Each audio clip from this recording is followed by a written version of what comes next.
அவன் எந்த சூழ்நிலையும் ஒரு தனி மனிதன் மிஸ் ஆகக்கூடாது. அவன் யாராலையும் மிஸ் ஆகக்கூடாது. எந்த மதத்தாலேயோ ஜாதியாலேயோ எதாலையும் அவன் புறந்தள்ளிடக்கூடாது.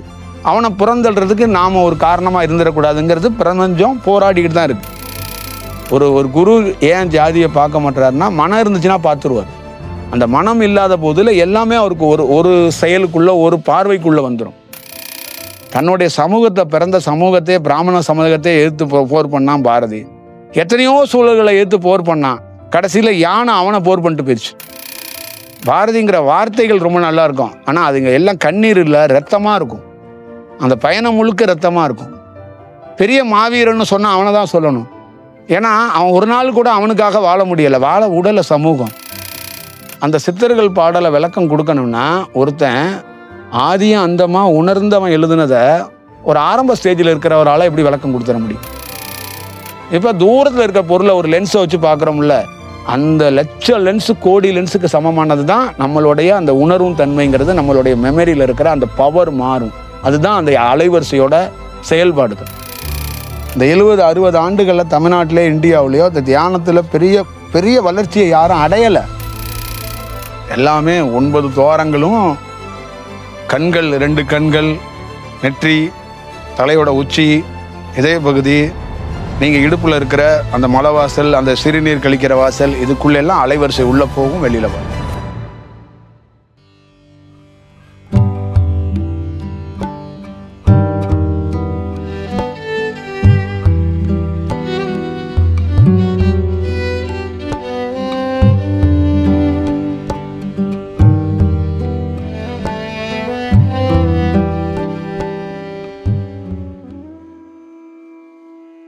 மனிதனாக பிறந்து ஒரு கணவன், மனைவி, குழந்தை, அதுக்குள்ளே இருக்கிற வாழ்க்கை, அப்புறம் அதுக்குள்ளே தியானம், அதுக்குள்ளே கடவுளுங்கிறது, அதுக்குள்ளே மதங்கிறது, ஜாதிங்கிறது, எல்லாமே ஒரு விதமான ஒரு டிராஃபிக் ஜாம் மாதிரி குழப்பம்தான். ஆனால் இதிலிருந்து ஒருத்தர் மேம்படுறதுங்கிறது பெரிய சவால், பெரிய ஒரு விஷயம். ஆனால் ஒரு உயர்ந்த செயல் என்னென்னா, ஒருத்தர் மேம்படணுங்கிறது தான் அதோடைய அடிப்படை. அதோட உண்மை தத்துவம் அவன் மேம்படணும். அவன் எந்த சூழ்நிலையும் ஒரு தனி மனிதன் மிஸ் ஆகக்கூடாது. அவன் யாராலையும் மிஸ் ஆகக்கூடாது. எந்த மதத்தாலேயோ ஜாதியாலேயோ எதாலையும் அவன் புறந்தள்ளிடக்கூடாது. அவனை புறந்தள்ளுறதுக்கு நாம் ஒரு காரணமாக இருந்துடக்கூடாதுங்கிறது பிரபஞ்சம் போராடிக்கிட்டு தான் இருக்குது. அவனை எந்த வழியிலையோ வெளிப்பாடைய வைக்கணும். அதுக்கு ஒரு கால சூழல் வரும்போது, ஒரு கேப்பு கிடைக்கும் போது கூட அவனை கொண்டு வரணும்னு தான் அது ஒரு விஷயம் இருக்குது. அதனால தான் இந்த பிரபஞ்சம்னு சொல்லப்படுறதுக்கு மனம் இல்லை அப்படின்னு சொன்னாங்க. ஒரு குரு ஏன் ஜாதியை பார்க்க மாட்டாருன்னா, மனம் இருந்துச்சுன்னா பார்த்துருவார். அந்த மனம் இல்லாத போதில் எல்லாமே அவருக்கு ஒரு செயலுக்குள்ள ஒரு பார்வைக்குள்ள வந்துடும். அந்த மனம் என்னன்னா இல்லாத பாகுபாடை கொண்டாந்து, நம்ம குடும்பம், இவங்க குடும்பம், அந்த ஏ கிளாஸ் பி கிளாஸ்ன்னு பிரிச்சிடும். அங்கே ஒரு கிளாஸ் இருக்காது, அவ்வளோதான். அதான் மனத்தோட செயல்பாடுகள். அந்த மனம் மாற தொடங்கும் போது அங்கே ஒருத்தர் அந்த செயலில் வேற வடிவத்தில் தான் பார்க்குறாரு. ஒரு ஜீவனாக தான் பார்க்குறாரு, ஒரு உயிராக தான் ஒருத்தரை பார்க்குறாரு. அங்கே அவர் மதமாகவும் பார்க்கல, அவர் ஜாதியாகவும் பார்க்கல, என்ன ஊராகவும் பார்க்கல, பேராகவும் பார்க்கல. ஒரு உடலுக்குள்ள ஜீவன் இருக்கு, அந்த உடலும் அந்த ஜீவனும் மாறப்படணும், நல்ல செயல் அடையணும். அவ்வளோதான் அவருக்குள்ள இருக்கிற தாட் ப்ராசஸாக இருக்கும், மற்றபடி எதுவும் இல்லை. ஆனால் அங்கே இருக்கிற வேதம், விற்பனை, இதுக்குள்ளே இருக்கிறதெல்லாம் மனம் இருக்கிறதுனால ஜீவனாக பார்க்கறதில்ல, அவங்க பிவா பிரித்து பார்க்குறாங்க. அதனால என்னன்னா, ஒருத்தனுக்கு கிடைக்க வேண்டிய செயல் சரியான முறையில் கிடைக்கப்படலை. அப்போ மேலும் மேலும் அவன் என்னன்னா பலவீனமாடுறான், கோபம் ஆகுறான், எதிர்த்து சண்டை போட வேண்டிய ஒரு சூழலுக்கு அவனே தள்ளப்படுறான். அவன் வாழ்க்கையை நடத்துறதுக்கும் வாழ்க்கையை உயர்த்தி கொள்வதற்கும் வந்தவன் எதிர்த்து சண்டை போட்டால் தான் வாழ்க்கைங்கிற அந்த நிர்பந்தத்துக்கு தள்ளப்படுறான். அதுதான் லைஃப். இப்போ ஒரு பொண்ணு நம்பிக்கையோட சந்தோஷத்தோட தான் கழுத்தை நீட்டி கல்யாணத்துக்கு வர்றான். ஆனால் சண்டை போடுவோன்னு அவளுக்கு தெரியாது. அப்புறம் தான் தெரியுது அவள் லைஃபுக்குள்ளே சண்டை போடுறான், லைஃபுக்குள்ளே போராடுறான். வறுமைக்காக போராடுறா, நோய்க்காக போராடுறா, குடும்பத்தை உயர்த்தணுங்கிறதுக்காக போராடுறா, கணவனை தக்க வச்சுக்கணுங்கிறதுக்காக போராடுறா, குழந்தைய தக்க வைக்கணும்னு போராடுறா. அவ்வளோ பெரிய வார் பண்ணுவோம் அப்படின்னு அவளுக்கு தெரியாது. ஆனால் அவள் ஒரு மகிழ்ச்சியானது நினச்சி தான் கழுத்தை நீட்டினான். அப்படி இல்லைன்னா அவள் கழுத்தையை நீட்டி இருக்க மாட்டான். ஒரு நல்ல செயல் அப்படிங்கிறதுக்காக தான் நீட்டினான். அவங்க அம்மா அவங்க அப்பாலாம் என்ன பண்ணிட்டாங்கன்னா பெரிய துரோகம் பண்ணிட்டாங்க. இது ஒரு போர்னுங்கிறத சொல்லி கொடுக்கவே இல்லை. கொஞ்சம் நல்ல நல்ல விஷயத்தையா அவளை காட்டிட்டு கெட்ட விஷயத்தெல்லாம் அவளை தூங்க வச்சுட்டாங்க. அப்போ இது ஒரு போர்ரி அப்படின்னு சொல்லவே இல்லை. புரியுதுங்களா? நான் சபரிமலை மேலே மலைக்கு ஏறிக்கிட்டு இருக்கேன், 48 பாதையில் ஏறுறோம். எங்கள் அப்பா ஒரு 25-30 வருஷம் போயிருக்காரு. அவர் சொல்லணும்ல இது ஒரு கடுமையான பாதைன்னு சொல்லவே இல்லை. நான் ரொம்ப ஆசைப்படுறேங்கிறதுக்காக கழுத்துல மாலையை போட்டு விட்டாரு. கூட்டு போறாரு. அந்த கரிமலை உச்சியில போய் அழுவுறேன். எவனாவது கூட இருக்கவன் பார்த்தா அசிங்கமா நினைச்சிடுவான்னு சுத்தி லட்சக்கணக்கான மக்கள் ஏறுறாங்க. ஆனா எங்க ஆளுங்க எவனும் இல்லாம தனியா நின்று அழுதுகிட்டு இருக்கேன். ஏன்டா ஐயப்பா நீ எல்லாம் ஏன்டா இவ்வளவு தூரம் போன? எங்க அப்பனெல்லாம் கல்லாலே அடிக்கணும் அப்படின்னு எனக்குள்ள தோணுது. இப்ப அவர் அங்கேயிருந்து வர்றாரு. இப்ப என்னன்னா என்ன பெரிய டாஸ்க் ரிஸ்க்னா, முதல் வருஷம் இருக்கிறவன் இடுமுடியை கூட கீழே இறக்கி வைக்க கூடாது. இப்ப இடுமுடியை வச்சுட்டு யூரின்னு போகக்கூடாது, இடுமுடியை வச்சுட்டு எச்சுத்து போகக்கூடாது. இவங்க என்னென்ன டாஸ்க் வச்சுட்டாங்க, எதுவுமே செய்ய முடியாது. தலையெல்லாம் வேற எரியுது, அரிக்குது. உள்ள காலங்கிறங்க தூக்கி அடுத்த கால் வைக்க முடியல. ஒரே கண்ணீர் வலியுது. ஐயப்பன்லாம் தெரியவே இல்லை, வலியும் வேதனையும் தான் தெரிஞ்சிச்சு. அப்ப அந்த ஒருத்தன் வந்தாங்க. அவன் வந்து 6வது வருஷமோ 7வது வருஷமோ போற சாமி, அவர் இறக்கி வைக்கலாமா. இப்ப அவங்க வந்து இறக்கி வச்சோன்னா அப்படியே டயர்டாகி உட்காந்தேன். அவர் அங்கேருந்து வந்தாரு. இப்படி இவரை பார்த்தேன். 25 வருஷமா மனுஷன் மனசாட்சி இல்லாம இந்த மலையில தான் ஏறான். ஒரு வார்த்தை நம்மகிட்ட சொன்னானா, வேண்டாம் இது ரொம்ப கடினமானது சவாலானது சொல்லியிருந்தா நம்ம வந்திருக்க மாட்டோம். அதே மாதிரிதான் உங்களுக்குள்ள நீ போர் பண்ணணும் பாப்பா. சும்மா வந்து ஒரு இப்போ 8 பவுன்லேயே 10 பவுன்லேயே ஜிஆர்டியில் நகை எடுத்து தரோம், தங்கம் உனக்கு பவுடர்லாம் பூசி விட்றாங்க, உன்னை ஒரு மாதிரி ஜிகினா பண்ணி கொண்டு போய் தாலி கட்ட கூட்டு போறாங்க, நம்பிடாத பாப்பா. கடைசியா ஒரு 4வது நாளோ 5வது நாளோ வாழை கொடுப்பாங்க. நீ மாமியா ஏத்து சண்டை போட போறியா, இல்ல உன்னுடைய உடலை ஏத்து சண்டை போட போறியா, இல்ல எதை ஏத்து சண்டை போட போறது இல்லை, இது வாரு, உனக்கு வாள் கொடுப்பாங்க பாப்பா, நீ பாத்துக்க அப்படின்னு சொல்றதே கிடையாது. அம்மாவும் சண்டை போட்டேன் நீயும் சண்டை போடுங்கிற மாதிரியே இது ஒரு வாழ்க்கை தான், நீ போ அப்படின்னு சொல்லி அமுச்சு வச்சிடுறது. அப்ப சில பேர் என்னன்னா கொஞ்சம் லாபகரமா சண்டை போடுற பெண்கள் இருப்பாங்க. சில பேருக்கு துரதிருஷ்டம் என்னன்னா ரொம்ப கடுமையா சண்டை போடுறதா இருக்கும். ஏன்னா ஒரு போருக்கு வந்து ஒரு கேப் இருக்கணும்ல. சில பெண்களுக்கு என்னன்னா கேப்பே இல்லாத சண்டை போட்டே ஆகணும். அந்த வாரில் பிரேக்கே இல்லை. புரியுதுங்களா? எல்லாத்தையும் போற முடிச்சுட்டு தூங்க போனா உடல் தூங்க விட மாட்டுது, உடலுக்குள்ள துன்பம். இப்போ உடலை எடுத்தும் ஒரு பெண் வந்து சண்டை போட வேண்டியது. அந்த மாதிரி ஒரு சூழல்லாம் வந்து அமைஞ்சிருது. அப்போ அவங்க என்னன்னா வெக்ஸ் ஆகி போய் இந்த வாழ்க்கையே இது என்னன்னா வாழ்க்கை அப்படின்னு ஒரு டிப்ரெஷன் ஆகி அப்படியே ஒரு நெகட்டிவ் வைப்ரேஷனுக்கே போயிடுறாங்க. என்னடா இது, கொஞ்சமாச்சும் ஒரு சின்ன ஒரு சந்தோஷம் இருக்கணும்ல. எவனாவது இடையில வந்து நீங்க நல்லா போர் பண்றீங்கன்னு விருது கொடுக்கணும், சந்தோஷப்படுத்தணும், பால் பாயசம் கொடுக்கணும், ஒரு நாயும் காணோம். அப்புறம் வெறுத்து போயிடுது அவங்களுக்கு. அப்போ ஒரு குருநாதர்கிட்டே வர்றாங்க. அவரு என்ன பண்றாருன்னா, நீ பண்ணி போர் பண்ணிட்டே இரு, நான் பின்னாடி வரேன். யோ என்னையா எப்பயா வருவ, டெய்லி இதே வேலையா இருக்கு, என் காலை எடுத்து வைக்க முடியல, என் மனசு ரொம்ப பாரமாகுது, என் குடும்பம் ஒரு மாதிரி இருக்கு, அடுத்த நாள் என்னன்னு தெரியல, அடுத்தது என்ன நடக்கும்னு தெரியல, அவ்வளோ பெரிய சவாலாக இருக்கு, என்ன அப்படின்னா கொஞ்சம் பொறுமையா இருமா, அவ்வளோ பெரிய கவிதை எழுதின பாரதியை யானை தூக்கி போட்டு மேய்ச்சிருச்சு. இதை வந்து ஒரு மாதிரியா நம்ம டீல் பண்ண முடியும். அவன் என்னன்னா யானைக்கு அவன் வந்து நல்லது செய்ய தான் போனான். ஆனா அந்த யானை வந்து என்னன்னா அவனுக்கு ஒரு வேலையை பார்த்து விட்டுருச்சு. அப்போ அவன் வாழ்க்கைக்குள்ள வறுமையை எதிர்த்து போர் பண்ணான் பாரதி, வெள்ளக்காரனை எதிர்த்து போர் பண்ணான் பாரதி, தன்னுடைய சமூகத்தை பிறந்த சமூகத்தை பிராமண சமூகத்தை எதிர்த்து போர் பண்ணான் பாரதி, எத்தனையோ சூழல்களை எதிர்த்து போர் பண்ணான். கடைசியில யானை அவனை போர் பண்ணிட்டு போயிடுச்சு. புரியுதுங்களா? இதுதான் மனித வாழ்க்கையில. அப்ப அந்த பாரதிங்கிற கதாபாத்திரத்தை நீங்க எடுத்து பார்த்தீங்கன்னா, பாரதிங்கிற வார்த்தைகள் ரொம்ப நல்லா இருக்கும். ஆனா அதுங்க எல்லாம் கண்ணீர் இல்ல, ரத்தமா இருக்கும். அந்த பயணம் முழுக்க ரத்தமா இருக்கும். பெரிய மாவீரன்னு சொன்னா அவனை தான் சொல்லணும். ஏன்னா அவன் ஒரு நாள் கூட அவனுக்காக வாழ முடியல, வாழ உடல சமூகம். அந்த அவனுக்குள்ள ஒரு சந்தோஷமோ ஒரு விஷயமோ இல்லை. நீங்க கொண்டாடப்படுற நிறைய ஞானிகள் பெரிய பெரிய குருமார்கள்லாம் சொல்றதுன்னா அவங்க எல்லாம் இந்த மாதிரி ரொம்ப ஆக்ரோஷமான போர்கள் ரத்தம் நிறைந்த பகுதியாக தான் இருக்கும். இப்படிதான் இருக்கு இன்னைக்கு இருக்கிற நம்ம சமூகத்துக்குள்ள. நிறைய பெண்களோ நிறைய குடும்பங்களோ இந்த மாதிரி தத்தளிக்க வேண்டிய ஒரு சூழல் இருக்கு. அது ஒரு இடத்துக்குள்ள மாத்துறதுக்கோ அதை கொஞ்சம் சரி செய்யறதுக்காக தான் நம்ம வந்து போராடுறோம். அதை ஏதாவது ஒன்று செய்ய முடியுமா அப்படிங்கிறதுக்காக தான் அதை செய்யணும். ஒருவேளை அவங்க வீட்டை காப்பாற்ற முடியலனாலும் அவங்கள காப்பாற்ற போராடுறோம். ஒரு வெள்ளம் வந்து வீடு முழுக்க போகுதுன்னா வீடு போனால் போயிட்டு போகுது, வீட்டை உருவாக்கிக்கலாம், நான் உன்னை காப்பாத்துறேன் அப்படின்னு தான் போராடுறோம். வேற என்ன கேட்கணும்? கோள்களோட தாக்கத்துல இருந்து விடுபட எளிமையான வழி ஏதாவது இருக்கா? தியானத்தால முடியுமா, இல்ல குருவோட ஒத்துழைப்பால மட்டும்தான் முடியுமா? குரு எதற்கு அந்த ஒத்துழைப்பு முடியும்னா, ஆல்ரெடி அவருக்கு வந்து பயிற்சி இருக்கு. கோள்கள் வந்து போராடி கோள்கள் என்ன பண்ணுங்கிறது அவருக்குள்ள தெரியும். அதனாலதான் நம்ம எப்பயும் சொல்றது, ஒருத்தருடைய நிழல்ல வளர்ற வரைக்கும் நிக்கணும். அதுக்கப்புறம் நம்ம வந்து தனியா ஒரு இண்டிபெண்டா எப்பன்னா, நீ என் நிழல்ல நின்னா வளர முடியாதுன்னு அந்த நிழல் விலகிக்கும், நீ தனியா நின்னுங்க. அதுதான் எங்களுடைய சூழல்லாம். நாங்கள் வந்து உங்கள்கிட்ட அடிக்கடி சொல்கிறதும், எனக்கு பிரபஞ்சம் கற்றுக் கொடுத்தது என்னென்னா, பயிற்சி காலத்தில் நீ ஒரு நிழலில் நின்றுக்க. பயிற்சி முடிஞ்சோடனே நிழல் விளையிடும். அப்போ ஆட்டோமேட்டிக்காக நீயே நிழல் தேட மாட்ட, நீ வெயிலில் தான் நிற்ப. அதே மாதிரி தான் உனக்கு ஒரு குருங்கிறது ஒரு குரு இல்லை. அவர் ஒருவேளை அவரே வந்து போராட்ட காலத்தில் நிற்கிறவராக இருந்தாருன்னா அதுக்கு நான் ஒன்றும் பண்ண முடியாது. அவர் ஒருவேளை அந்த கோள்களுடைய ஒரு செயல்களில் பெரிய ஒரு ஆதிக்கம் செலுத்தினவராக இருந்து அவர் உங்களுக்கு ஒரு நிழலாக இருந்தாருன்னா அவர் ஒரு பாதுகாப்பு கவசமாக இருந்து உங்களை வந்து பாதுகாக்கிறதுக்கு வாய்ப்புகள் நிறையா இருக்குது. ஒரு செயல்களை செஞ்சிட முடியுங்கிறது தான் அதோடைய உண்மை தத்துவம்.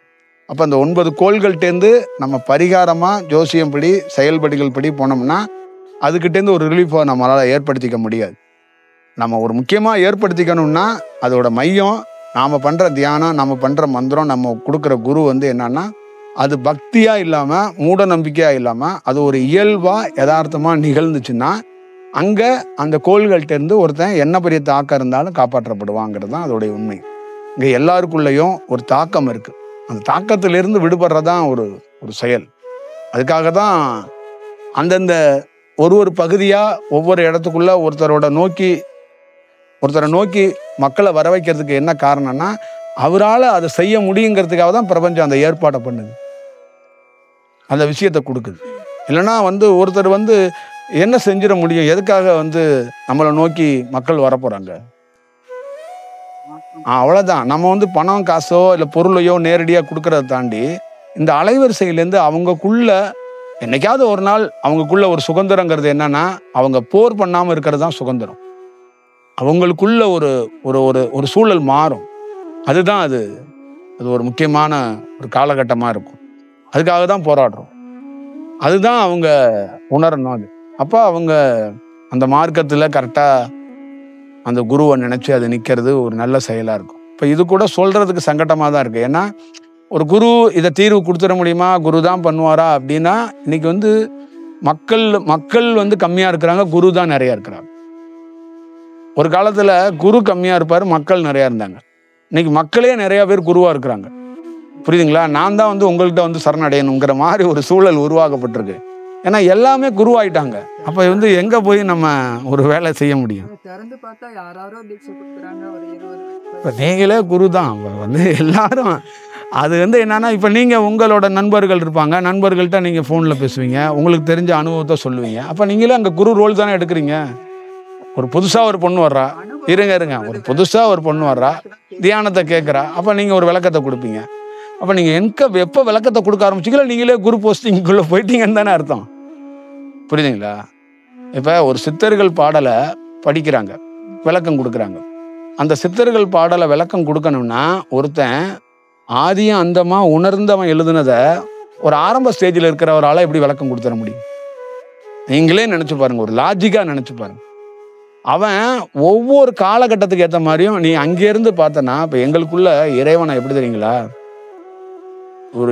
இப்போ ஆரம்பத்தில் இருக்கும்போது இறைவன் எங்கே இருக்கிறான்னு தெரியாது. இப்போ ரொம்ப உயரமான தூரத்தில் இருக்கிறாரு இறைவன், அப்படி ஒரு சூழல்ல இருக்கு. ஆனால் அந்த ஞானங்கிறது என்னன்னு கேட்டிங்கன்னா எவ்வளோ தூரத்தில் இருந்தாலும் அவர் எந்த திசையில் நம்ம எந்த திசையிலேருந்து பார்த்தாலும் அவர் அருகாமையில் இருக்கிற மாதிரி ஒரு சூழலை காட்டி கொடுக்கும். இதுதான் அந்த ஞானத்தோடைய பவருங்கிறது. புரியுதுங்களா? அப்போ தூரம் அதிகம், 1,00,000 மைலுக்கு அங்கிட்டு இருக்காரு, ஆனால் பார்க்கும்போது என்னமோ அருகாமையில் இருக்கிற மாதிரியே காட்சி கொடுப்பார். அதுதான் அந்த உணர்வும் தன்மை, அந்த உணர்வும் சக்திங்கிறதுக்கான விஷயம்.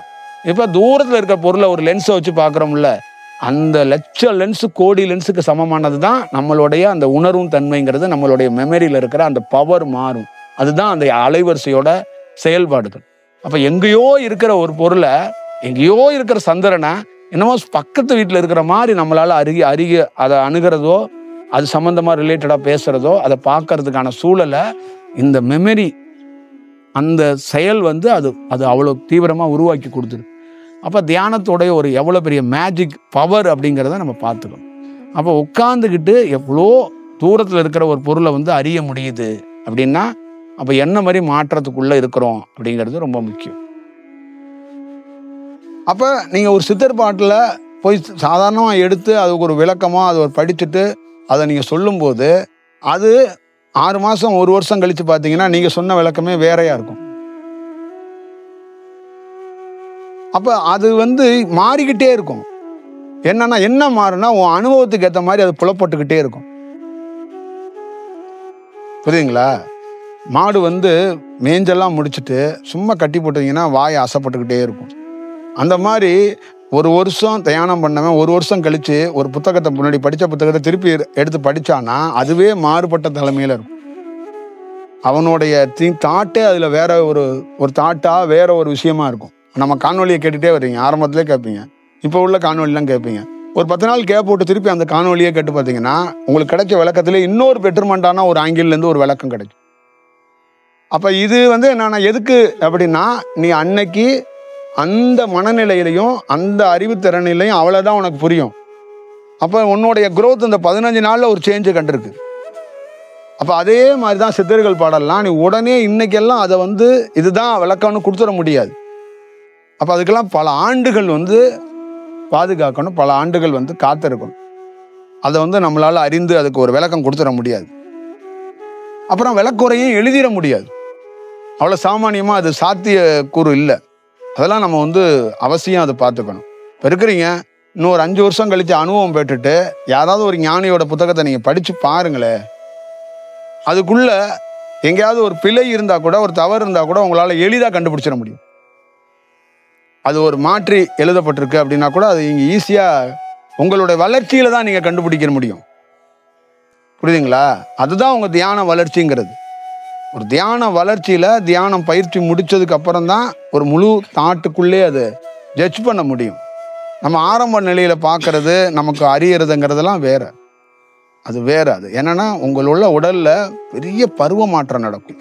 அதான் சொல்றேன் நான், தியானத்துக்குள்ள என்னன்னா உங்க மெமரியே மாறி போகும். உங்க மெமரி தொடரே, உங்க தாட்டே வந்து மாறி போயிடும். ரொம்ப விரிவா உங்க மெமரி வந்து யோசிக்க ஆரம்பிச்சிடும். ரொம்ப ஷார்ப்பா, எப்படி வந்து ஒரு காந்தம் எப்படி ஒரு இரும்பு தூளை இழுக்குதோ அந்த மாதிரி ரொம்ப ஷார்ப்பா யோசிக்கும், ரொம்ப டெப்தா யோசிக்கும். அப்ப உங்களுக்குள்ள என்னன்னா புலப்படும், ஓ இதுக்காக தான் அவங்க இந்த வார்த்தையை வந்து அவங்க கூறியிருக்கிறாங்க அப்படிங்கிறது. அங்கதான் உங்களால அறியும் திறன் வந்து வரும். பல நாள் போராடினதுக்கு அப்புறம் தான், பல சமாதிக்கு போறதுக்கு முன்னாடி ஞானிகள் சில அறியும் திறன்களை அறிஞ்சு சொன்னாங்க. அவ்வளவு சாமானியமா அதை அறிய முடியாது. அப்ப நம்ம கடக்கும்போது இப்படிலாம் அறிய முடியாது. புரியுதுங்களா? அதான் நம்ம வந்து அவசியம் அதை பார்த்துக்கணும். அதே மாதிரி இந்த தியானத்தையோ கடவுளையோ தொழிலா பண்ணக்கூடாது. இது வந்து தொழிலா பண்றாங்க, ஒரு ப்ரொஃபஷனலா ஒரு தொழில் மாதிரி பண்றாங்க. இது ஒரு தொழில் அப்படின்னு பண்றாங்க. இன்னைக்கு ஒரு 50 பேர் 100 பேர் வர்றாங்க, உட்காந்து இது ஒரு பொழப்பு, ஆனா அது வகுப்புங்கிறாங்க, அதுங்கிறாங்க, இதுங்கிறாங்க. அது தொழில் பண்ணக்கூடாது. தொழிலா பண்றதுக்கு இது வந்து ஒரு இறை சக்தியை போய் எப்படி தொழிலா பண்ணிட முடியும்? அப்ப ஒரு தொழிலா ஒருத்தர் பண்றாருன்னா அவரே என்ன சேஞ்ச் ஆகலன்னு தான் அர்த்தம். அதுக்குள்ள ஒரு மாற்றத்தை வந்து உருவாக்கலன்னு தான் அர்த்தம். புரியுதுங்களா? எந்த உலகம் தோன்றிய காலத்திலேருந்து எவனும் ஜோசியம் பார்க்குறவன் ₹1 கூட நாணயம் வாங்கினதே கிடையாது. அப்ப என்னைக்கு அது தொழிலா பண்ணுச்சோ அது மாறி போச்சு. ஒரு ஞானிக்கு தாங்க ஜாதகமே தெரியும், பாப்பம் தெரியும், அவனுக்கு ஜாதகம் தெரியும், அவன் காலத்தை உணர்வான், ஒருத்தருக்கு என்ன துன்பம் இருக்கு துயரம் இருக்குன்னு சொல்லுவான். அவன் வந்து அது மாறி போய் அவனுக்கு ஒன்று கிடைச்சிருக்கு, அவன் அது தொழிலா ஆக்குவானா அது கிடைக்கவே கிடைக்காது அவனுக்கு. புரியுதுங்களா? தொழிலா ஆக்குவானா அவன் மனுஷனாவே இருந்துட்டு போயிடுவானே. புரியுதுங்களா? அப்ப இது ஒரு படிப்பு மாதிரி ஆகி போச்சு. நீ இன்னும் பாருங்க, போக கொஞ்சம் நாட்கள்லாம் பார்த்தீங்கன்னா உங்க ஊர்ல இருக்கிற சின்ன சின்ன பிள்ளைங்க எல்லாம் கூட ஜாதகம் பார்க்க ஆரம்பிச்சோம். புரியுதுங்களா? இந்த மாதிரி அது தொழில்லாம் பண்ண முடியாது. அது புரியுதுங்களா? ஒரு காளி போட்டாவையோ ஒரு மாரியம்மன் போட்டாவே வச்சுக்கிட்டு வாக்கு சொல்றதோ தொழில் சொல்றதோ இதெல்லாம் ப்ரொஃபஷனலா பண்ண முடியாது. ஒரு காசு வாங்கிட்டு ஒரு வேலை செய்யறதுக்கெல்லாம் அங்க நீங்க வந்து தயாரா ஆனீங்கன்னா செய்யவும் முடியாது. செய்யறதுக்கு எனக்கு தெரிஞ்ச வாய்ப்புகள் ரொம்ப ரொம்ப இல்லவே இல்லை, 1% கூட இல்லை. அவ்வளவுதான். அதுக்குள்ள அது ஒரு தொழிலாலாம் பண்ணவே முடியாது, எந்த காலகட்டத்திலையும் பண்ண முடியாது.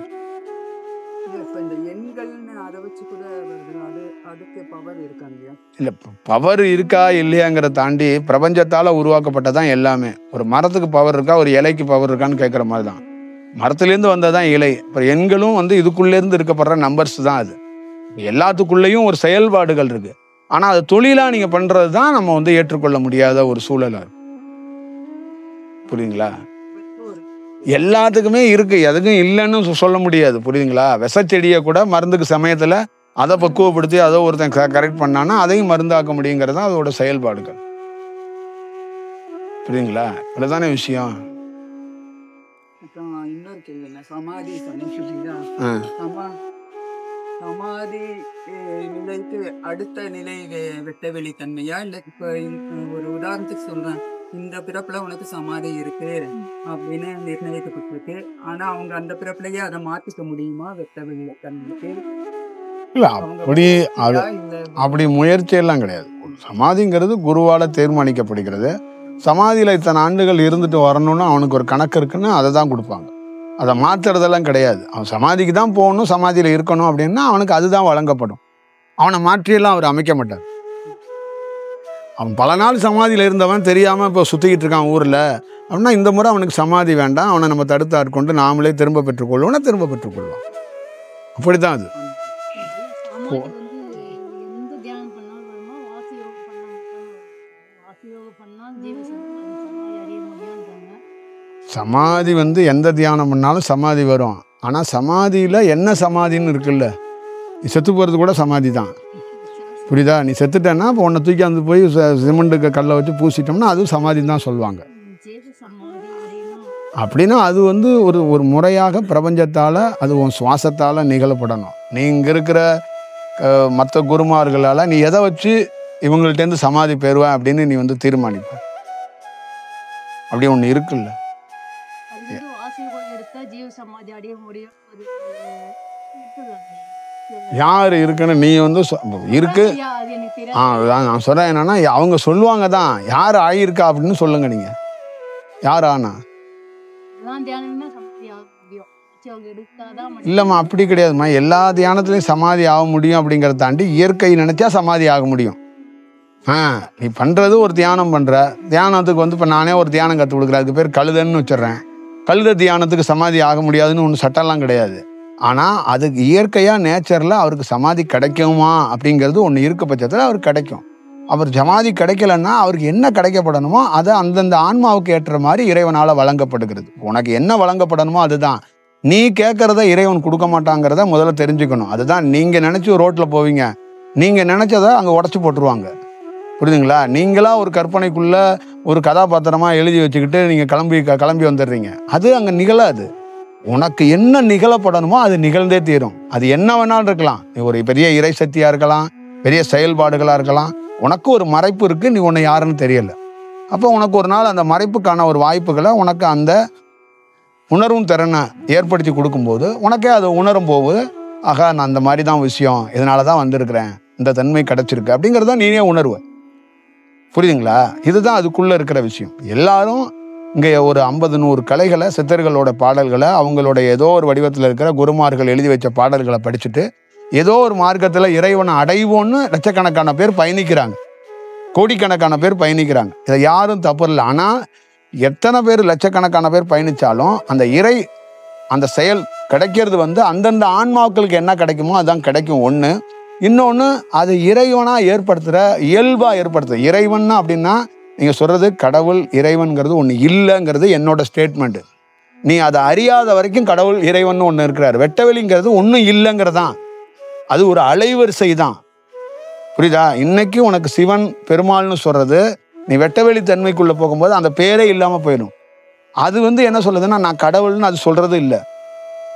புரியுதா? அதுக்கு பேர் கிடையாது, அதுக்கு இறைவனும் கிடையாது, கடவுள் கிடையாது, சிவன் கிடையாது, பெருமாள் கிடையாது, நாராயணன் கிடையாது, பதஞ்சலி கிடையாது, எதுவும் கிடையாது. பஞ்சபூதன் ஒன்று சொல்கிற பற்றியா, அதுவே வெற்றிடம் தான், ஒன்றும் கிடையாது. ஒன்றுமே இல்லாதது தான் பஞ்சபூதம். நெருப்பு அது ஒன்றும் இல்லை. நீங்கள் நெருப்பாக இருக்கும், எந்த நெருப்பை உடச்சி பார்த்தோன்னா கடைசியில் ஒன்றுமே இருக்காது. நீர் அள்ளி பார்த்தோன்னா அதில் ஒன்றுமே இருக்காது. இதே தான் கடவுள். அங்கே நீ என்ன பார்த்தோன்னா தேடிக்கிட்டு போய்கிட்டே இருக்க வேண்டியதான். எங்கிட்டு தேடினாலும் சுற்றி பார்த்தோன்னா கடைசியாக நீ நின்று தான் இருப்ப, பார்த்தா ஒன்றுமே இருக்காது. அதுதான் அதோடைய செயல்பாடுகள். அப்போ நீ ஒன்றும் இல்லாத விஷயத்துக்குள்ள ஒரு அலைவரிசையில் ஒரு செயல்பாடுகளில் உனக்குள்ள ஒரு மாற்றம் இருக்குது. உன்னோடைய சுவாசமே ஒரு அலைவரிசை தான். அந்த அலைவரிசையால் தான் ஒரு விஷயம் நடக்கப்படுது.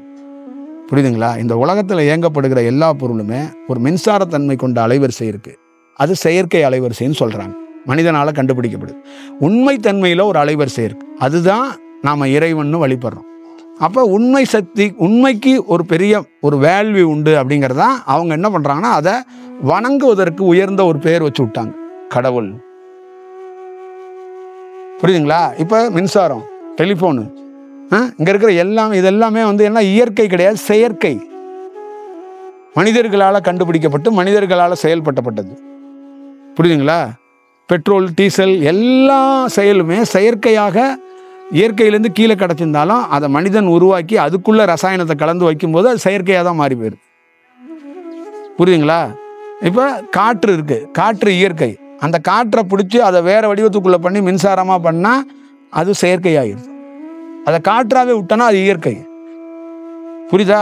ஒரு அலைவரிசை அலைக்கற்றையில் ஏர்டெல், ஏர்செல்லு, வோடாஃபோனு, ஜியோ அதெல்லாம் வந்து என்னென்னா அது அவங்க கைக்கு என்னைக்கு வோடாஃபோன் கைக்குள்ளே போணுச்சோ அது செயற்கை. அது தனியாக விட்டுட்டிங்கன்னா அந்த அலைவரிசை வந்து இயற்கை.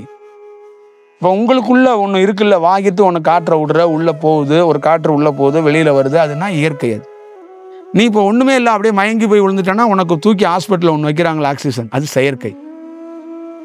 புரியுதா? அதுதான் உன்னை தற்காலிகத்துக்கு உயிர் காப்பாற்றி உன்னை போட்டு கிழிச்சு உள்ளே இருக்கிறதெல்லாம் பஞ்செல்லாம் சரி செஞ்சு அதுக்கு ஒரு சின்ன ஒரு முட்டு கொடுத்து உன் நெஞ்சை தச்சு வெளியில் விரட்டி விடுவாங்க. புரியுதா? அப்போ இது வந்து செயற்கை பண்ணி உன்னை திருப்பி ரெடி பண்ணி உன்னை ஒரு ஆசுவாசப்படுத்தி பண்ணி விடுறாங்க. அப்போ இந்த இயற்கையாக அந்த அலைவரிசை ஒருத்தருக்கு கிடைக்கப்படும் போது, இயற்கையாக ஒருத்தர் உருவாகும் போது அவர் பரிணாம வளர்ச்சியையும் அந்த இயற்கையோடு ஒண்டி போயிடுறார். இப்போ அந்த சொல்கிறோம்ல, என்ன சொல்கிறோம், உணர்வற்ற நிலை அப்படிங்கிறது என்னன்னா அந்த இயற்கையோட இயற்கையாகவே ஒருத்தன் கலந்துடுறான். அவன் எது அந்த பொருள்னே கண்டுபிடிக்க முடியாது. ஒரு காற்றுங்க நடிக்குது, அதில் ஒருத்தர் தூக்கி போட்டுறாங்க ஒரு ஞானியை, எது அவர் அப்படின்னு கண்டுபிடிக்க முடியல, அந்த காற்றோடய கலந்து நிற்கிறாரு, பிரிக்க முடியல அவரை. புரியுதா? இப்போ செயற்கையை நீ கண்டுபிடிச்சு போடலாம். புரியுதா? அதோட தன்மை அது காட்டி கொடுக்கும், இது காட்டி கொடுக்காது. அப்போ உலகத்திலே நீ எந்த குரு, எந்த மகான், எந்த இறைவன் எங்கே வேணாலும் போ, ஒரு சும்மா ஒரு கல்லை பிடிச்சி கழுவிட்டு இதுதான் கடவுள்னு வச்சுக்கிட்டா கூட அது உன்னை வழி நடத்தான். ஆனால் நீ இயற்கையாகவே உனக்கு அந்த அலைவரிசை கிடச்சி வாழ்ந்தாதான் அது ஒரு பெரிய நிறைய தொட முடியும்.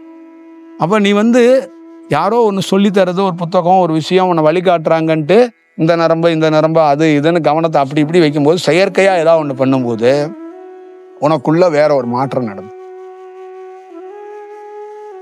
புரியுதுங்களா? இந்த 70-60 ஆண்டுகளில் தமிழ்நாட்டிலே இந்தியாவிலேயோ இந்த தியானத்தில் பெரிய பெரிய வளர்ச்சியை யாரும் அடையலை. புரியுதுங்களா? 30 ஆண்டுகளா 20 ஆண்டுகளா நீங்கள்லாம் பல இடத்துல களை வெட்டி களை பறித்து நொந்து போன ஆட்கள் தான். நீங்கள் புதுசாக என்ன ஃப்ரெஷ்ஷாக நீங்கள் பார்க்காத ஆட்கள் யார் இருக்காங்க சொல்லுங்க? 15 ஆண்டுகளுக்கு மேலே வாழ்க வளமுடலில் இருந்தவங்க எவ்வளோ பேர் இருக்காங்க. புரியுதுங்களா? 1990லேருந்து ஈசாவில் இருக்கிறாங்க. அவங்கெல்லாம் என்ன நிலையில் இருக்கிறாங்கன்னு நீங்களே சொல்லுங்க. அப்போ இப்போ நம்மக்கிட்ட நிற்பாங்க. என்னன்னா நாங்கள் வந்து சொல்கிறது என்ன, என்கிட்ட நிற்கிறதுங்கிறத அது செயற்கையாக நீங்கள் நின்னாலும் வேஸ்ட்டு தான். அது என்கிட்ட இல்லை, எவன்கிட்ட நின்னாலும் வேஸ்ட்டு தான். அது இயற்கையாக உனக்குள்ள அந்த பரிணாம வளர்ச்சி நடக்கும். நான் என்ன சொல்கிறேன்னா, 9 கோள்களை ஏற்று நான் சண்டை போடுவேன்னா இயற்கையாகவே சண்டை போட்டதுனால அந்த தன்மையில் அந்த செயல்லேருந்து உன்னை எப்படி பாதுகாக்கணும்னு எனக்கு தெரியும். அப்போ என்கிட்ட நிற்கும் போது என்னன்னா, உன்னை அறியாமையே அந்த சுவாசம் எனக்குள்ளேருந்து சுவாசம் வர வர வர உனக்கு அது கிடைக்கப்படும் போது நீ தானாக வளர்கிறதுக்கு ஒரு வாய்ப்பு உருவாகும். இப்போ என்கிட்ட இருக்கிற ஆக்சிஜன் வந்து என்னன்னு கேட்டிங்கன்னா செயற்கையான ஆக்சிஜன் கிடையாது. அப்போ அந்த இயற்கையில் இருக்கிறனால தான் எனக்கு ஒரு அனுபவம்னு ஒன்று வந்துச்சு. இல்லைன்னா எனக்கு ஒரு அனுபவம்னு ஒன்று வராது. எனக்கு அனுபவம்னு கொடுத்தவர் யாருன்னா, அவருக்கு பேர் கிடையாது, ஊர் கிடையாது, அட்ரஸ் கிடையாது, அந்த அலைவரிசை தான், சுவாசம்தான். அந்த சுவாசம்தான் எனக்கு வந்து தலைப்பகுதிக்குள்ளே போய் டாக்டர் வந்து என்ன பண்ணுறாரு, ஸ்கேனை வந்து ஒரு கருவியை வச்சு ஒரு கேமரா வச்சு கண்டுபிடிக்கிறாரு. என்னுடைய சுவாசம் போய் அலைவரிசையாக என் தலைப்பகுதியாக அது வந்து கண்டுபிடிக்குது, நரம்பை கண்டுபிடிக்குது, அந்த நரம்பை பலப்படுத்துது, அந்த நரம்பை நல்வழிப்படுத்துது. என் இடுப்புக்குள்ளேயோ என் முதுகுக்குள்ளேயோ என் வயிற்றுக்குள்ளேயோ நாம் உள்ள நுழைய முடியாது. அப்போ நுழைஞ்சவன் யாரு, எது நுழையுது, எது எனக்கு உணர்த்துது, அப்போ எது எந்த இடத்துல வேலை செய்யுது, எது எந்த இடத்துல இருக்குன்னு எனக்கு எப்படி தெரியும்? நான் கேமராவை உள்ளே அனுப்பலை, நானும் உள்ளே போகலை. அப்போ அந்த அலைவரிசை, அந்த காற்று அங்கே உள்ளே போய் பல நாள் வாகிக்குது. புரியுதுங்களா? அப்போ வாசி அப்படின்னு சொன்னது என்னன்னா, ஒரு காற்று ஒரு இடத்துல அடிச்சுட்டு போயிடும், ஆனால் உள்ளே நீங்கள் சுவாசிக்கிறீங்களா அந்த காற்று போகாது. அது உள்ளே வாகிட்டு ஒவ்வொரு இடமா போய் ஊடுருவி ஆங்காங்கே அப்படியே நிற்கும். அது பல நாள் அது ஊடுருவி உள்ளே என்ன பண்ணும், மேலே போகும், கீழே வரும். அப்போ என்னன்னா அந்தந்த இடத்த அந்தந்த பகுதியை, அந்த நரம்பு மண்டலங்களை அந்த பகுதியை அது ஒரு செயல் பண்ணும். ஒரு நல்வழிப்படுத்தும். அப்போ அந்த பகுதியில் இருக்கிற குடல் வாழ்வு சம்பந்தமாக இருக்கிற ப்ராப்ளமோ கழிவுகளோ அந்த இடத்துலேருந்து வெளியேற்றதுக்கான ஒரு வாய்ப்புகள் உருவாகும். அப்போ அந்த இடத்துக்குள்ள முற்றிலுமாக மாறுபட்ட நிலைக்குள்ள மாறும்போது அவருக்குள்ள தன்னை அறியாமே மாறுது. என் கண்கள் குழந்தையிலேருந்து எடுத்துகிட்டு வந்து 40-50 வயதுக்குள்ளே இருக்கிற எல்லா புகைப்படத்தையும் கொண்டு தர்றேன். ஒவ்வொரு சேஞ்சிலையும் என் கண்கள், என் காதுகள், என் மூக்குகள் என்ன மாதிரி சேஞ்சஸை சந்திச்சிருக்குங்கிறத புகைப்படத்தை வச்சே பாரு. அப்போ அந்த சேஞ்சஸ் எப்படின்னா சுவாசத்தால் தான் உருவாகுது. அது நேச்சர்லேருந்து அது கிடைக்கப்படும் போது தான் அந்த வளர்ச்சியை நம்மளால் பார்க்க முடியும். ஒரு க்ரோத்து, ஒருத்தருடைய வளர்ச்சி அப்படிங்கிறது அந்த சுவாசத்துக்குள்ளேருந்து அந்த இயல்பாகவே அது கிடைக்க கிடைக்க கிடைக்க கிடைக்க அவர் மாற்றம் அடைகிறார். அவருக்குள்ள ஒரு பெரிய தன்னெழுச்சியாக ஒரு செயல் நடக்குது. அப்போ அவரே என்ன பண்ணுறாருன்னா முற்றிலும் மாறி போகிறார். ஒரு ஆசையுள்ள மனிதன், வீடு கட்ட வந்தவன், கார் வாங்க வந்தவன், பங்களா வாங்க வந்தவன், அதிலிருந்தே விடுபட்டு நிற்கிறான். ஒரு ஸ்டேஜில் என்னன்னா அவன் வீட்டுக்கே போக மாட்டான். இதுதான் அதோட விஷயம். அப்போ எவ்வளோ பெரிய சேஞ்சுங்கிறத பார்க்கணும். அப்போ அந்த தன்மைகள் என்னன்னா அது அந்த மூளைகளையோ அந்த மெமரியையோ அந்த தாட்டையோ இந்த கண்களுடைய செயலையோ எல்லாத்தையும் அது மாற்றிருக்கு. இப்போ இந்த கண்கள் எப்படி இருந்துச்சு ஆரம்பத்தில்னா, ஒரு இடத்த பார்க்குதுன்னா இந்த இடம் நல்லா இருக்குது, இந்த இடத்தோட ஓனர் லண்டனில் இருக்கிறான், நம்ம தான் பக்கத்து இடத்துல இருக்கோம், இதை நம்ம ஆக்கிரமிச்சிருவோன்னு தோணுது, மனம் தோணுது. பிரெயின் என்ன பண்ணுது, அதை வாங்கிறதுக்கு அதை எப்படி சட்ட ரீதியாக எப்படி கையாளலாம், என்ன பண்ணலான்னு சொல்லுது. கண்கள் என்ன பண்ணுதுன்னா ஆசைப்படுது, அதை பார்த்து இதை வாங்கிடு, இந்த இடத்துக்குள்ளே இங்கே இதை அமைக்கலாம், அங்கே நான் அதை அமைக்கலான்னு சொல்லுது. ஆனால் அதே 3 ப்ராசஸும் மனமும் அந்த மூளையும் கண்களும் அந்த தியானம் உள்ள சுவாசம் போக போக இந்த இடத்த பார்த்துட்டு பக்கத்தில் எப்படி இந்த இடத்த பார்க்குது, அந்த இடத்த பார்க்குது. ஒருத்தர் வந்து இந்த இடத்த வச்சுக்கிறீங்களா அப்படின்னு சொல்லும்போது இந்த இடம் இருந்தா என்ன இல்லைன்னா என்ன. அப்போ அதோட பார்வை எப்படி இருக்குன்னா, இது இடம்னு அவங்க சொல்கிறாங்க, இது எனக்கு இடம் மாதிரியே தெரியலையே அப்படிங்குது. அது என்ன சாமி இங்கே பார்த்தா அவ்வளோ பெரிய அழகாக இருக்குது, அப்படியே வானத்தை பாருங்கள், இதை பாருங்கள், இங்கே ஒரு ஆசிரமத்தை அமைச்சிங்கன்னா வேற இல்லை இதெல்லாம் வேண்டாம். அதே கண்கள் தான் பக்கத்தில் இருக்கிறவங்க எல்லாரும் ஐயோ இது வேற மாதிரி அப்படின்னு சொல்கிறாங்க, ஆனால் இது விரும்ப மாட்டேங்குது. அப்போ எவ்வளோ பெரிய சேஞ்ச் ஆகிருக்கு, புரியுதுங்களா? அதுதான் தியானம் பண்ண பண்ண நீ என்ன பண்ணுவன்னா, கட்டியிருக்க புடவை இருக்குது பார்த்தியா, கலரை முதல்ல மறந்துடுவ, அதுக்கப்புறம் என்ன பண்ணுவ, புடவையே மறந்துடுவ, அதுக்கப்புறம் என்ன பண்ணுவ, உடலையே மறந்துடுவ. புரியுதா? அப்புறம் உடலை மறந்த புடவை மறந்தவளுக்கு எதுக்கு ஆசை வரப்போகுது? புரியுதா? அப்போ பிரியாணி வேணும்னு நினைப்ப, அது மனம். அப்போ கூழ் வேணும்னு நினைப்ப, அதுவும் மனம்தான். ரெண்டுமே தேவைப்படாது அப்படின்னு ஒரு நாள் நினைப்ப. அப்போ நீ சேஞ்ச் ஆகிருக்கங்கிறதுக்கு இதுக்கு தான் அடையாளம். இப்போ அவனுக்கு வந்து சர்டிஃபிகேட் கொடுப்பான், யார்? காற்றே கொடுப்பான், சேஞ்ச் ஆகிட்டப்போ பாஸ் ஆகிட்ட ஓடு அப்படின்னு சொல்லி உன்னை விரட்டி விட்டுருவான். புரியுதா? உன்னை சுற்றி 10 பேர் உட்காந்துருப்பான். என்ன உட்காந்துருப்பான்னா, அதுதான் நீ இது ரெண்டையும் விட்டல, அதனால 10 பேர் உட்காந்துருப்பான், இது ரெண்டையும் விடுறதுக்கு எனக்கு சொல்லிக் கொடு. இதுதான் விஷயம். இதுதான் நம்ம ஊருக்கு குருமா இருக்குது. புரியுதா? இப்போ நான் கழுத மாதிரி இருந்தேன், குதிரை மாதிரி இருந்தேன், நாய் மாதிரி இருந்தேன், எல்லாமாவும் இருந்தேன். ஒரு இடத்துல இதெல்லாம் விட்டுட்டு என்னையே இல்லைங்கிற போது ஒரு 10 பேர் வந்து உட்காந்துருக்குறாங்க. அப்போ என்ன இதுலேருந்து என்ன கிடைக்கும் அப்படின்னா, அந்த 10 பேரும் இதை மாதிரி நிறைய பொருளை வாங்க நினைக்கிறாங்க, இல்லை கையில் வச்சுருக்காங்க. எல்லாத்தையும் விட்டுட்டு அவங்களா வாழ்கிறதுக்கு ஒரு வாய்ப்பை உருவாக்குறதுக்கு இங்கேருந்து ஒரு விஷயத்துக்காக தான் பண்ணுறோம். புரியுதுங்களா? அப்போ இங்கேருந்து ஒரு விஷயத்த ஏதாவது பெறணும் அப்படின்னு நினச்சா இவர் எதுவுமே மாற்றம் இல்லாதவர். அதுதான் வியாபாரம். அது இருந்துச்சுன்னா இவர்கிட்ட என்ன நீ கற்றுக்க போகிற? டெக்னிக் வேணால் கற்றுக்கலாம், தொழில், இன்னொரு கடை போடலாம், நீ சாமியார் கடை போடலாம், அவ்வளோதான் செய்யலாம், வேற எதுவும் அங்கே செய்ய முடியாது. ஒருத்தட்டேருந்து என்ன கற்றுக்கணும்னா தீமையோ நன்மையோ அதுலேருந்து விடுபடுறது கற்றுக்கணும். அழுகிறது இருக்குல்ல, அழுதோன்னா அது எப்போ நிற்கும் அப்படிங்கிறத அவருக்கு தெரியும். கொஞ்ச நேரம் தாங்க அழுவோம் அப்படின்னு தெரியும். ஒரு மழை பெஞ்சிக்கிட்டே இருக்குது, எனக்கு என்னென்னா வானத்தில் நீரோட தன்மை குறைஞ்சோன்னு அது நின்றோம், அது எத்தனை மணி நேரத்தில் நீரோட தன்மை குறையுன்னு எனக்கே தெரியும். புரியுதா? அப்போ அதே மாதிரி ஒருத்தர் அழுகிறோம்னா அது எவ்வளோ டைமிங் அது நடக்கும் அப்படின்னு எனக்கு தெரியும். அப்போ அவன் வந்து அழுக நிப்பாட்டிடுவான் அப்படின்ட்டு நான் போயிடுவேன். இப்போ உனக்கு தெரியாது, நீ எப்போ நிப்பாட்ட போகிறேன்னே உனக்கு தெரியாது. புரியுதா? அப்போ என்கிட்டேருந்து கொஞ்சம் நாள் இருந்தேன்னா எப்போ நிப்பாட்ட போகிறேன்னு தெரிஞ்சுக்குவேன். புரியுதா? நீ எப்போ நிப்பாட்டணும், எப்படி நிப்பாட்டணும் இதை சொல்லி கொடுக்கக்கூடாது, கடத்தணும். கடந்து வரக்கூடாது, நானே கடத்துவேன். நீ அப்படியே இருக்கும்போது அது ஒரு நாள் நீ வருவ. எதுக்காக வந்த? புண்ணாக்கு வாங்கிறதுக்காக வந்த ஆள் நீ நீயே ஞானி ஆகி போயிடுவா. உன் வீட்டு வாசல்ல ஒரு திவ்யா உட்காந்துருப்பான். போனது புண்ணாக்கு அங்கே தான். புரியுதா? புண்ணாக்குங்கிறது என்னன்னா, ஏதோ ஒரு செல்வத்துக்காக கஷ்டத்துக்காக என்னை தேடி வந்த. ஆனா உனக்குள்ள நடந்தது என்னன்னா, நீ ஒரு பொருளை கேட்டு வந்த, ஒட்டுமொத்தமான துன்பத்தையே கீழே தூக்கி போட்ட. புரியுதா? அப்ப உனக்கு அதுதான் விடுதலைன்னு சொல்றாங்க. ஓகே தானே? அப்ப நீ எல்லாத்துலேயும் விடுதலையாகி நின்றுவ. அப்போ உன் பொண்ணை காப்பாற்றணும், உன் வீட்டை காப்பாற்றணும் நீ நினைக்க மாட்ட. அதுக்கு 4 பேர் வந்து காப்பாற்றுவான். புரியுதா? உனக்கே தெரியும். அந்த உன் பொண்ணை வந்து என்னம்மா அப்படி நிற்கிற, வருவான் ஒருத்தன் குமரேசன் வருவான், அவன் 2 லட்ச ரூபா பணம் கொடுப்பான், வாங்கிக்க போங்கிட்டு அப்படின்ட்டு போயிட்டே இருப்பான். அதே மாதிரி குமரேசன் வந்து கரெக்டாக 2 லட்ச ரூபா பணத்தை கொடுத்துட்டு போயிடுவான். ஏன்னா அந்த குமரேசன் நீ வந்து சக்தியில எல்லாம் பண்ணலை, அவன் அந்த பொண்ணுக்காக கொடுக்கப்படணும்னு அவனை படைச்சிருக்கிறான் இறைவன். அது உங்களுக்கு தெரியாது. நீங்க என்ன பண்றீங்கன்னா, லோல் போட்டு லொங்கு போட்டு நிறைய மனுவெல்லாம் கொடுத்து ஒருத்தர் உதவுவார். அவரை கஷ்டப்பட்டு கண்டுபிடிக்கிறீங்க. கண்டுபிடிச்சு அப்புறமா அவரே உதவுறாரு, அவர் தான் தியாகிங்கிறீங்க. அவன் இதுக்கு தான் பிறந்தே இருக்கிறான். தியாகி எல்லாம் கிடையாது. அவன் உனக்கு உதவுறதுக்கு தான் அவன் வந்திருக்கிறான். அவனை உங்களுக்கு கண்டுபிடிக்க தெரியாம மனித தன்மையில தேடி கண்டுபிடிச்சு அவர்கிட்ட போய் ஒரு வேலை பண்ணிக்கிறீங்க. இப்போ உனக்குள்ள அது தெரிஞ்சிருச்சுன்னா வருவான், அமைதியாரு.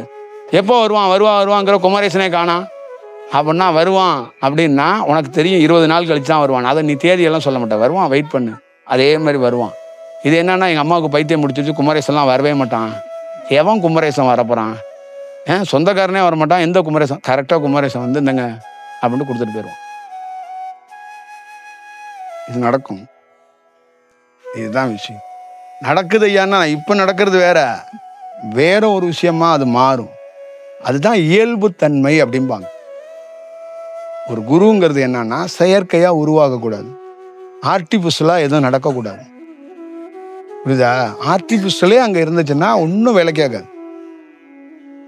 புரியுதுங்களா? அவ்வளவுதான். அது காற்று என்பது இயற்கை, செயற்கை கிடையாது. புரியுதா? அப்ப அந்த காற்றுக்குள்ள இவ்வளவு பெரிய வேலை நடக்கும். அப்போ ஒரு இறைவன் என்ன சொல்றான்னா, அதை நீ துன்புறுத்தாத, வளைக்காத, நிமித்தாத, அதை எதெல்லாம் பண்ணாத, அதெல்லாம் பெரிய ஆராய்ச்சி பண்ற மாதிரி பண்ணாத. உனக்கு சொல்லி தர்றவன் அப்ப ஆராய்ச்சி பண்ணியிருந்தானா அவனே ஒன்றும் இல்லாம மாறி இருக்கணுமே. அப்ப அங்க ஒண்ணு சொல்லி தரானா எப்படி சொல்லி தரான்? உனக்கு எப்படி சொல்லி தர முடியும்? ஒன்றும் இல்லாம போனவனால சொல்லி தரவே முடியாது. உணர்த்த தான் முடியும் மிஸ்டர். நான் உனக்கு சொல்லி தர முடியாது, உணர்த்த தான் முடியும், கடத்த தான் முடியும்.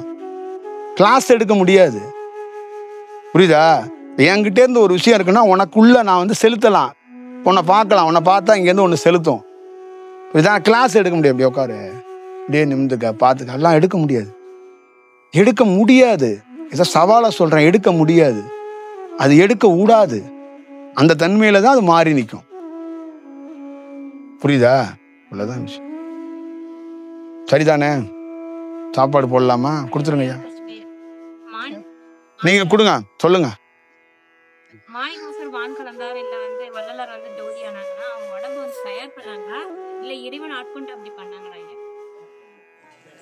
முதல்ல உங்களுக்கெல்லாம் ஒன்று நடக்குதுல்ல, ஒரு தியானம்லாம் நடக்குது, இது ஓரளவு தயார். அதுக்கப்புறம் தடுத்து ஆட்கொள்ளுவாங்க. புரியுதுங்களா? அவ்வளோதான் விஷயம். இப்போ சூளம் உடல் மாணிக்கவாசகர் குருந்த மரத்து அடியில் சூட்சம உடலாக மாறினார். அப்போ அவருக்கு ஒரு தீவிரமான அலைவரிசை உள்ளே போயிடுச்சு.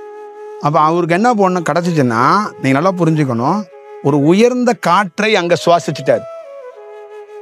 வேற எதுவும் நிகழலை. ஒரு உயர்ந்த காற்றை அவருக்கு கிடைச்சது. இப்போ நம்ம இருக்கிறோம், ஒரு உயர்ந்த காற்றை உங்களுக்குள்ள செலுத்தி விட்டுட்டேன்னு வச்சுங்களேன், நீங்க சூழ உடல் சூட்சமமா மாறி போயிடும். இவ்வளவுதான். இதுதான் நம்ம ஊர்ல வந்து தீட்சை, ஆசீர்வாதம், பெரிய நிலை, அனுபவங்கிறது இதுதான். புரியுதுங்களா? அப்ப ஒரு குருந்த மரத்து அடியில அவருக்கு அந்த செயல் கொடுத்தோன்னா உணர்வற்ற நிலைக்கு போயிட்டாரு. உணர்வு நிலையில குதிரை வாங்க போனவர் உணர்வற்ற நிலைக்கு போயிட்டாரு. அது உண்மையிலே கதைப்படி அவர் குதிரை வாங்க போனாரா, கழுத வாங்க போனாரலாங்கிறதெல்லாம் கதை. அதை விட்டுருவோம். ஆனா உண்மையிலேயே அவருக்கு குருந்த மரத்து அடியில என்ன கிடைச்சிச்சுன்னா, ஒரு உயர்ந்த சுவாசம் கிடைச்சிச்சு. அவருக்குள்ள ஒன்று ஐக்கியமானுச்சு. அப்ப அவர் உடலை தாண்டிய தன்மைக்கு போயிட்டார். அதுதான் அவர் அந்த திருவாசகத்தை உருவாக்குறதுக்கு ஒரு மையமா இருந்தது. இப்ப அந்த மாதிரி உயர்ந்த தன்மைக்கு போனவன் பேனா பிடிச்சி எழுதிட்டு இருக்க வேண்டியது இல்லைங்க. அவனுக்குள்ள இருக்கிறத அப்படியே அலைவரிசையா நினைச்சானே அதுவே எழுதப்படும். நீங்க நினைக்கிற மாதிரி இது ஒரு ரைட்டர்ஸ் மாதிரி உட்காந்து எழுதிக்கிட்டு கிடக்கிறதெல்லாம் அது வேற. இதோட தன்மையே வேற, இதோட சாப்டரே வேற.